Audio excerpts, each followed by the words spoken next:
ये जो कांवड़िया की यात्रा के बारे में जो राजनीति हो रही है, ये हमें विकसित भारत की ओर तो नहीं ले जाएगी। अगर हम चाहते हैं कि ये देश एक मॉडर्न देश बने, एक विकसित देश बने, तो प्रधानमंत्री जी को चाहिए, गृह मंत्री जी को चाहिए, मुख्यमंत्रियों को चाहिए कि ऐसे विवादित मुद्दे जिसका मकसद केवल राजनीति है, नहीं उठाएं। ये टकराव की राजनीति, विवाद की राजनीति, जिससे कोई आम आदमी का लेना देना नहीं है, और इससे होगा क्या कि विवाद बढ़ेगा, लोगों की जिंदगी में संकट आएगा, व्यापारियों को नुकसान होगा, भाषणबाजी होगी, और इसका नतीजा क्या होगा? पार्लियामेंट में मुद्दे उठेंगे जो देश के सामने जो चुनौती है, आर्थिक चुनौती है, राजनीतिक चुनौती है, जो हमें मिलकर काम करना चाहिए पार्लियामेंट में, वो काम में कोई बढ़ावा नहीं होगा।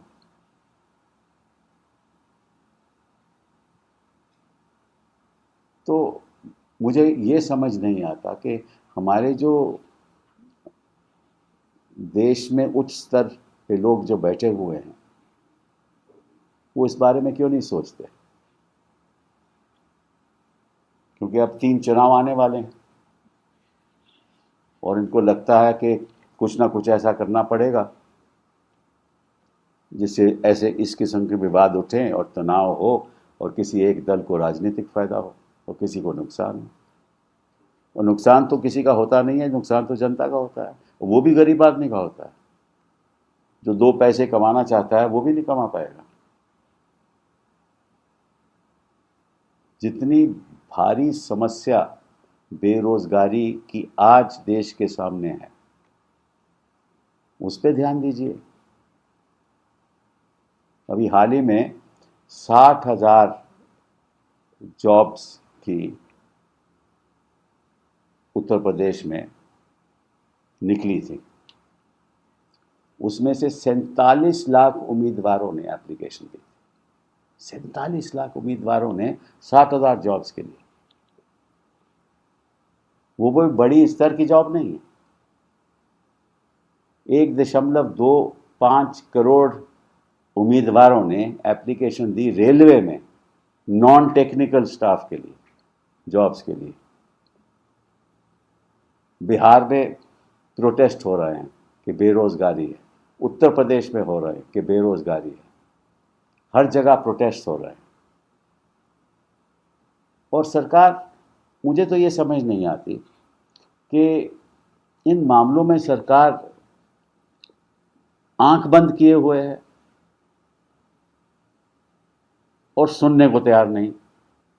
तो आप अगर आंख बंद रखोगे, कान बंद रखोगे और केवल भाषण ही देते जाओगे, तो उससे तो विकसित भारत पर नहीं बनेगा ना। और फिर वही जो बयानबाजी है वो आपके मीडिया चैनल चलाता है,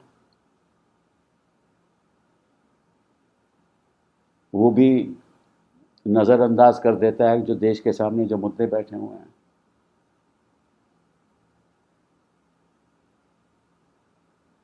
तो मैं चाहूंगा कि खास तौर पे मुख्यमंत्री उत्तराखंड के और उत्तर प्रदेश के कि जो उन्होंने जारी किया है ना डायरेक्टिव, इसको बंद करें। जो भी यात्रा हो रही है होने दें। पहले भी कई वर्षों से यात्रा चल रही है, तब तो कोई ऐसा विवाद हुआ नहीं। तो आज क्या दिक्कत है कि आप अपना नाम बताइए, और अगर ठेला लगा है तो वो भी अपना बताएगा नाम कि इसका ओनर कौन है। अरे सब जानते हैं, कोई भी यात्रा पर जाए सब जानते हैं कि किस जगह के मुझे खाना खाना है, किस जगह नहीं खाना। तो खाने की राजनीति, पहनने की राजनीति, शादी करने की राजनीति, और मतलब कि कौन सी भाषा बोलते हो वो उसकी राजनीति, लिव इन कपल्स की राजनीति, रजिस्ट्रेशन ऑफ मैरिज की, मतलब कि क्या है।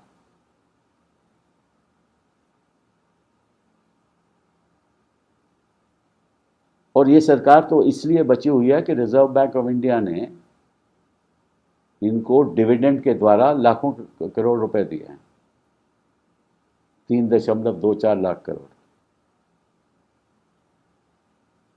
सरकार का फिजिकल डेफिसिट, अभी बजट पेश होने वाला है, उसके बारे में बात करें कि क्या क्या चुनौतियां हैं देश के सामने।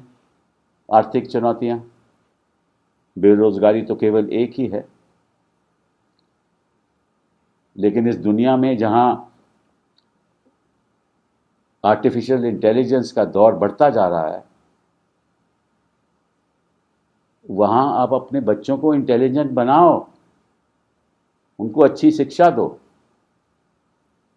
तभी विकसित भारत होगा। सड़क बनाने से बच्चा एम्पावर नहीं होता।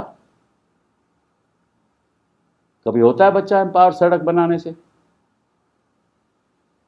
सड़क पे तो गाड़ी चलेगी ना, यही होगा ना। लेकिन गाड़ी चलाने के लिए किसी को पैसा कमाना पड़ेगा, और पैसा कमाने के लिए उसको अच्छी शिक्षा देनी पड़ेगी। शिक्षा नहीं दोगे तो गाड़ी नहीं खरीदोगे, गाड़ी नहीं खरीदोगे तो गाड़ी चलेगी ही नहीं। तो आप जितने मर्जी अपने बनाते जाओ सड़कें।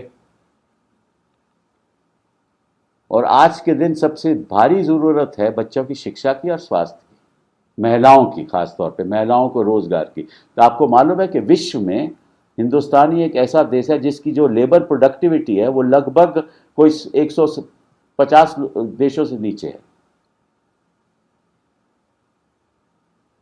और जो महिलाएं वर्क फोर्स में, बांग्लादेश में ज़्यादा है, बाकी देशों में ज़्यादा है। और फिर विवाद होता है कि जीडीपी, जी हमारा तो 6% है, हमारा 8% है, तुम्हारे वक्त ये नहीं था, हमारे वक्त ये है। अरे आंकड़ों से कुछ नहीं होगा, जाके ज़मीन पे देखो क्या हो रहा है। आंकड़ों से क्या होगा? आंकड़ों से फिर विवाद पैदा होगा।